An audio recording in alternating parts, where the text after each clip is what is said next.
Hi there, in this video I want to show you how to connect your Apple Watch Ultra 2 to AirPods. Let's get started. And firstly, let's just turn on the Bluetooth. For that, I'm gonna go in the settings. Here we just need to search for the Bluetooth tab. And now if we scroll till the end, we'll see if the Bluetooth is enabled or not. If it's disabled, then simply enable it by tapping on the switcher so it will light up green like that. Now take your AirPods, open the case, find this button on the back part and press and hold it till this indicator will start blinking white.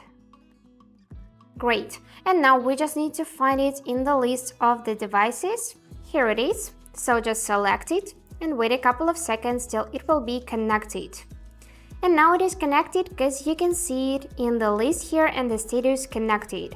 If you would like to disconnect, tap the info icon and here choose the disconnect. If you would like to forget these AirPods, you need to tap the info icon once more and select this option to forget device. And that's it for today. I hope this video helped and thank you for watching.